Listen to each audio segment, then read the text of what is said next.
On the night of April 14th, 1912, the North Atlantic Ocean appeared strangely calm. Beneath the freezing darkness, the RMS Titanic continued westward at nearly full speed through dangerous iceberg waters. The massive liner carried more than 2,000 passengers and crew across the Atlantic Ocean. To most people aboard, the voyage still felt luxurious, peaceful, and completely safe. Passengers filled the upper decks with quiet conversations and laughter while cold ocean air swept across the railings. Few imagined the peaceful night would soon become a nightmare. Inside the grand dining rooms and lounges, first-class guests enjoyed expensive meals, music, and warm lighting while the ship traveled deeper into dangerous iceberg territory. Far below the luxurious upper decks, immigrant families and working-class passengers settled into smaller cabins, while the engines carried Titanic steadily through the freezing Atlantic. Deep within the ship, hundreds of stokers and engineers worked beside roaring furnaces to maintain Titanic's powerful engines and sustain the vessel's impressive speed across the ocean. Throughout the day, nearby ships had transmitted multiple iceberg warnings to Titanic. Dangerous ice fields had already become a serious concern along the northern route. Some warnings reached officers on the bridge, but others became buried beneath passenger telegram traffic as wireless operators struggled to manage growing communications. As temperatures continued falling, officers on the bridge watched the dark horizon carefully. Reports of drifting ice had already spread concern among several crew members aboard. High above the decks, Titanic's lookouts searched the freezing darkness from the crow's nest, while icy wind swept across the silent Atlantic Ocean surrounding the ship. The lookouts had no binoculars that night. In the freezing darkness, spotting icebergs depended entirely on human eyesight and the faint outline of shadows ahead. The unusually calm sea made icebergs even harder to detect. Without waves breaking against the ice, dangerous shapes blended almost invisibly into the darkness ahead. Despite the growing number of iceberg warnings, Titanic maintained nearly full speed. Many officers still believed the modern liner could safely navigate through the ice field. Captain Edward Smith remained calm as the ship crossed the freezing Atlantic night. Like many aboard, he still trusted Titanic's advanced design and powerful construction. At 11:40 p.m., the shape of a massive iceberg suddenly emerged from the darkness directly ahead of Titanic, leaving the crew only seconds to react. The warning bell rang 3 times through the freezing night air as lookout Frederick Fleet immediately telephoned the bridge with the words every officer feared hearing aboard Titanic. First Officer William Murdoch reacted immediately after the warning arrived. Orders were shouted across the bridge as crew members rushed to avoid the enormous iceberg directly ahead. At the same moment, engine room commands were transmitted to reduce speed and reverse the engines.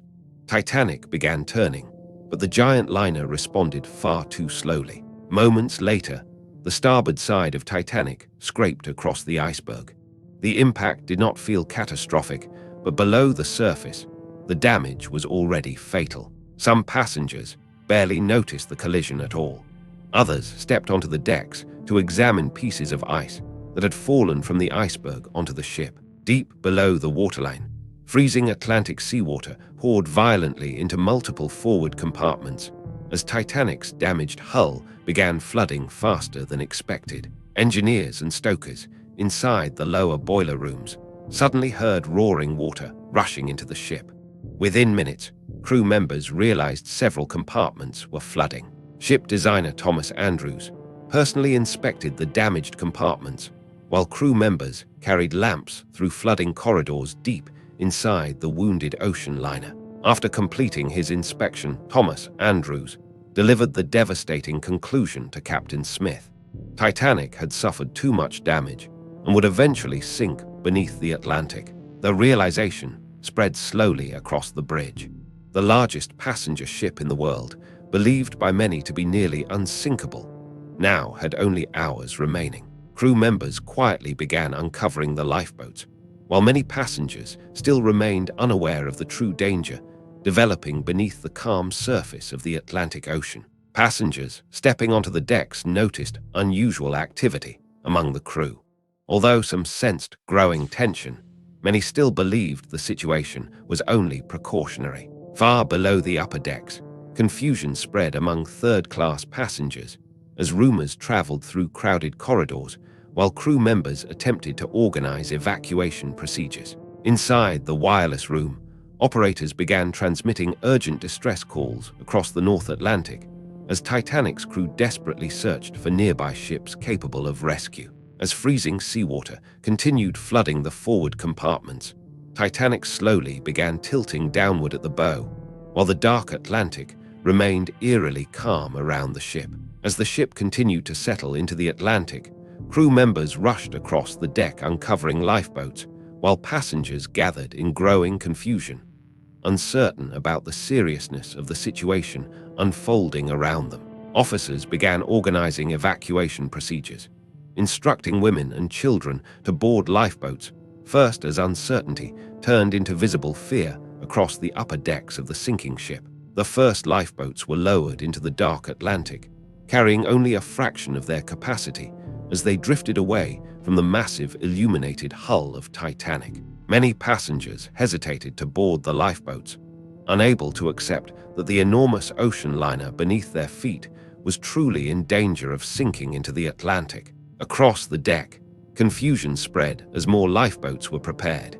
The calm order of earlier hours was rapidly replaced by urgency and fear among passengers. Below deck, third-class passengers struggled through narrow corridors as crew members attempted to guide them upward toward the lifeboat decks above. Crew members moved quickly through the ship distributing life jackets, while passengers assisted one another, still struggling to understand the scale of the unfolding disaster. Thomas Andrews urged passengers to move toward the boat deck, calmly explaining that the ship had been seriously damaged and evacuation was now necessary. In the wireless room, operators continuously transmitted SOS signals across the Atlantic, hoping that nearby ships would reach Titanic before it was too late. Far across the dark Atlantic horizon, faint ship lights offered hope of rescue, though distance and conditions made immediate assistance uncertain. Distress rockets burst into the night sky above Titanic,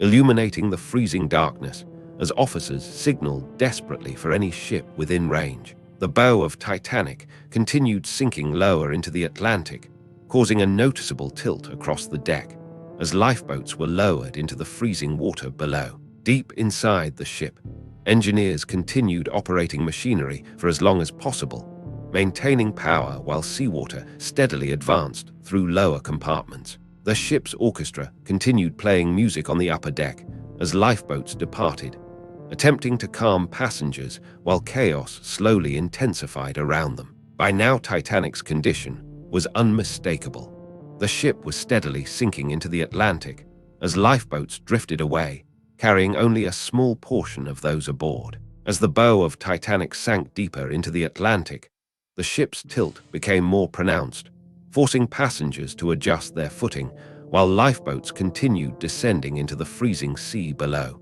Confusion grew as passengers crowded lifeboat stations. Some obeyed instructions quickly, while others hesitated, still unable to accept that Titanic was truly sinking. Each lifeboat that left the ship descended into a vast darkness below, carrying frightened passengers away from the immense glowing structure of Titanic above. Inside the wireless room, operators continued sending SOS messages across the Atlantic, desperately repeating distress calls as the situation aboard the ship deteriorated. Far across the horizon, faint ship lights remained visible, offering a fragile sense of hope that rescue might still arrive in time. Distress rockets continued to fire into the night sky, illuminating the freezing darkness as Titanic's crew signaled desperately for help from any nearby vessel. Inside the ship, movement became more chaotic as passengers rushed toward the upper decks.